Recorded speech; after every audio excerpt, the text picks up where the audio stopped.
So today I'm going to be sharing with you and the folks I have in the house, of course, right, the number one reason why some entrepreneurs struggle and some completely fail in the early stage of the startup of their business, right, in the early startup stage of their business, right? The number one reason. I mean, I have some level of should I say authority to talk about this because I have been through this process couple of times, like a couple of times. The very first business I started, right, was a multimedia business, and that was in 2011, 2012, there about 2000. I'll say 2012, right, because as at 2011, I was literally putting myself together, acquiring the skills and all of that. And then immediately after I acquired the skills, I launched out in 2012, right? And it was called Simply Multimedia, right? And that was my very first official business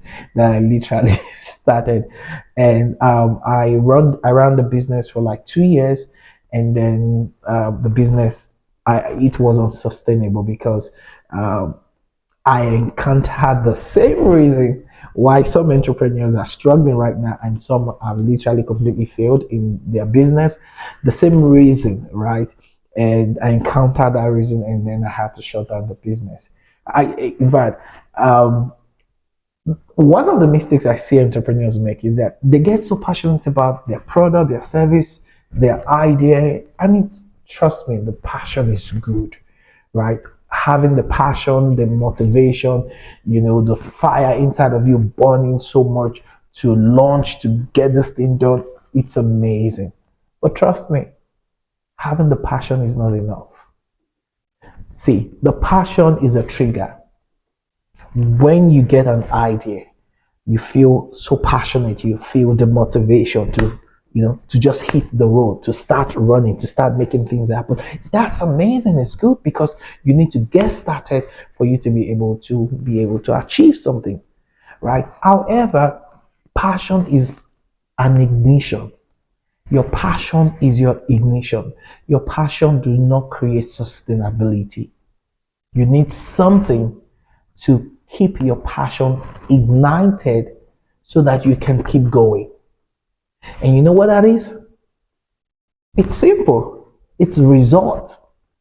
You need results to keep the passion ignited, fired up, so that you can keep going. And this is where so many entrepreneurs make the mistake. This is where so many entrepreneurs make the mistake because as much as they are so passionate about what they want to do, right? They're passionate about their product, they're passionate about their services, they're passionate about the apps, whatever they're building, right? The sites, the whatever it is. They need results. See, results will help you stay on track. Results will help you stay motivated to keep going. However, so let's talk about results a little bit. You see, result doesn't have to be something huge. And this is the number one reason why some entrepreneurs struggle and some have completely packed up the whole idea, the whole business, right? Like I did I started in 2012. By 2014, I completely packed up Simply Multimedia. Yes, I did some stuff that I loved, was on TV, right? Launched a program on TV in Lagos, Nigeria, right? And did some amazing stuff. I was passionate.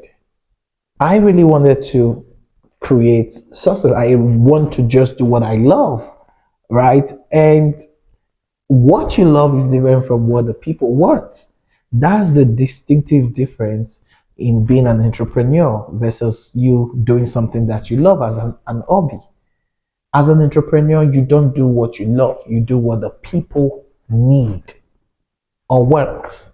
You provide what the people need or want. You provide the solution that the people need or want. Some people are literally just doing their hobby out there and they're saying they're doing business. I'm sorry, you're not doing business. And you're probably struggling.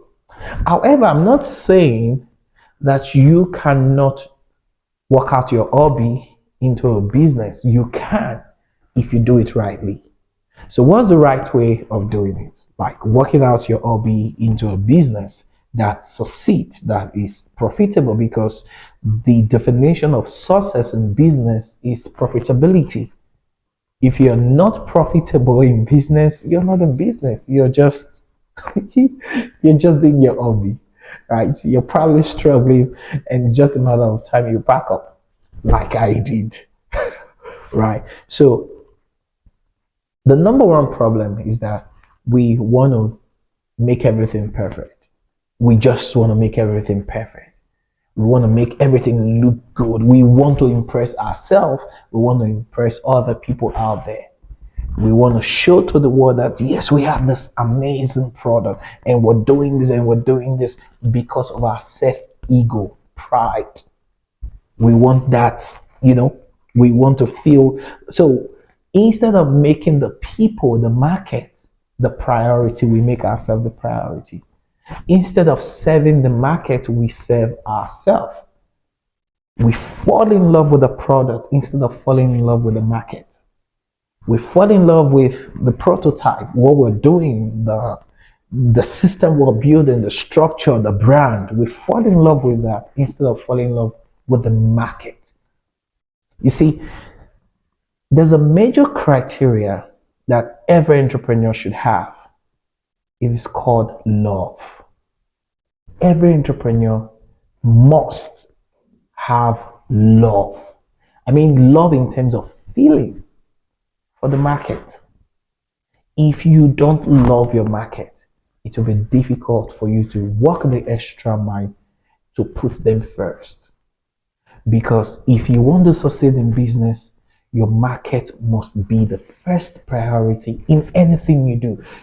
I see entrepreneurs building products or service centric businesses. Come on, come on. As a startup entrepreneur, oh my God. See, it's okay to love your product. It's amazing. Trust me, it's amazing, because if you don't love your product, you can talk about it.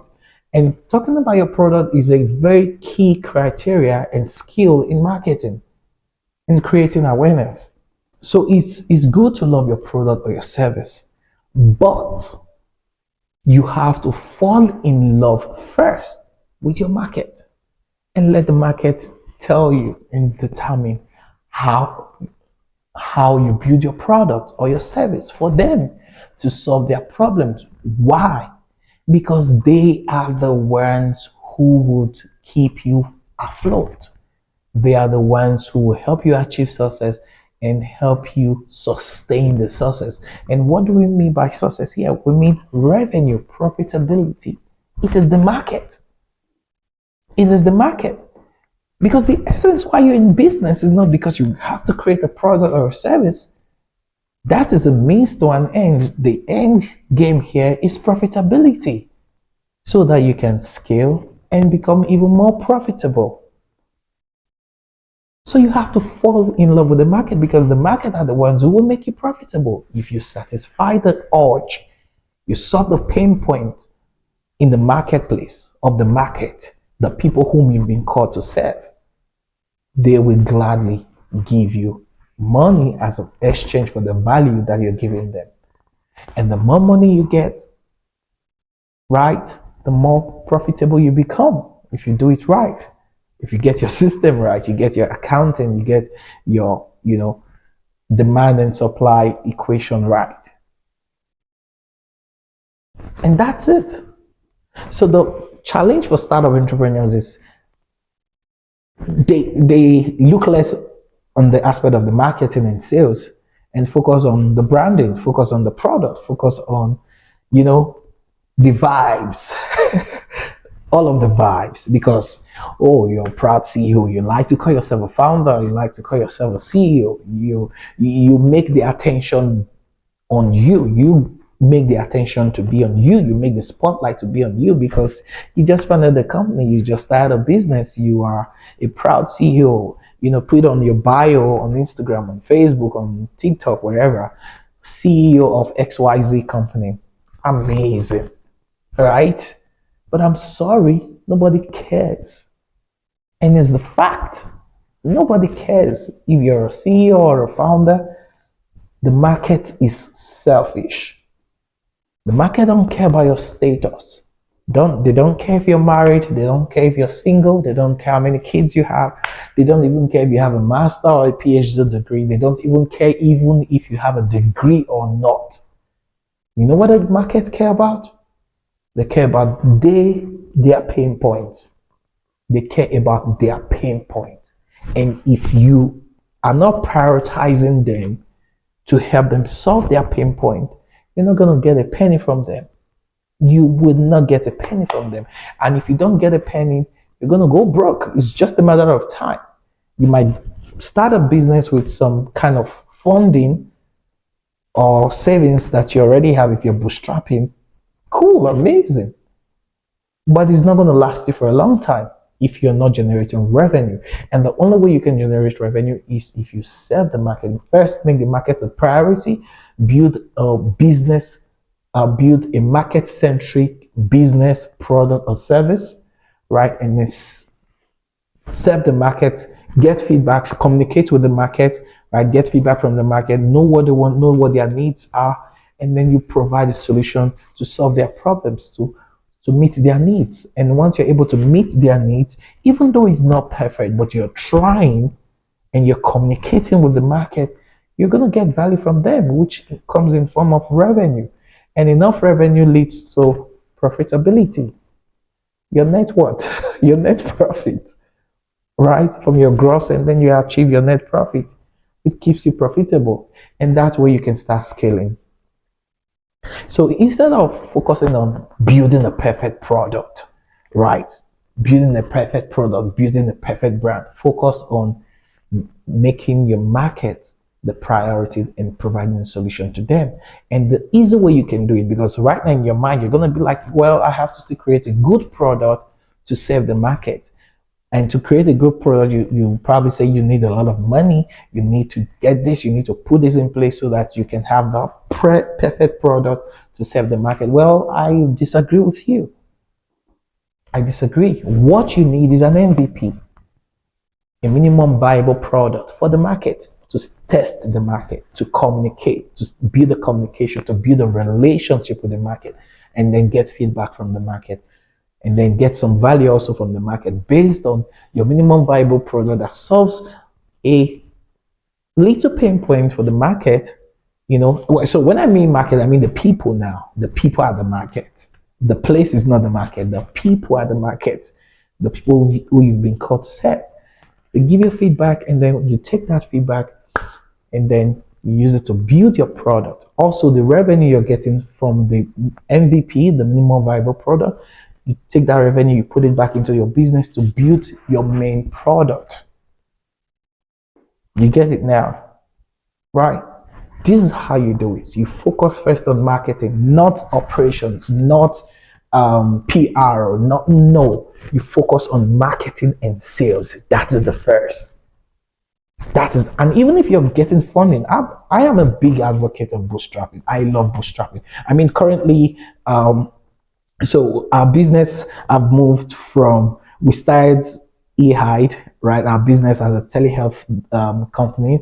We transitioned from telehealth company into service-based business. And just recently, as at the time of recording this video, we have launched a new aspect, right? I wouldn't say a subsidiary because this is bigger than a subsidiary, right? This is more like we're building a kind of conglomerate, right? But it is an acquisition and management company that we recently just launched internationally, and basically we are bootstrapping for every startup that we're going to be acquiring, right? And managing, actively managing. So we're acquiring and actively managing. We are 100% bootstrapping. We're going by the way of bootstrapping. And the easy way to bootstrap is to create an MVP and use a strategy which we call the linchpin.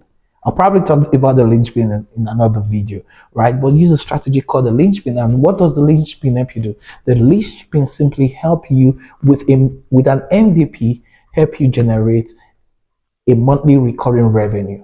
What is a monthly recurring revenue? Revenue on automation. You do this once, and then it keeps bringing revenue for you. using your MVP, especially if you understand the linchpin model or system properly. And that's literally what we're doing with our acquisition company. So we acquire startup, and then use that system to first of all start generating revenue, serve the market, start generating revenue before we start looking at every other aspect of scaling the business in terms of operations and all of those. That's the first. That's how you build a business now. That's how you build a business. Right? So if you want to grow your business, this is what you should do as a startup entrepreneur. And I honestly hope you found some value in this video. And if you have a question, please drop your question in the comment section. I will be glad to respond to your question. And just in case you haven't subscribed, I highly recommend you subscribe to the channel and also share this video with other folks who you know need to see this. So thank you. Have an amazing day, and I'll see you in the next video. Cheers.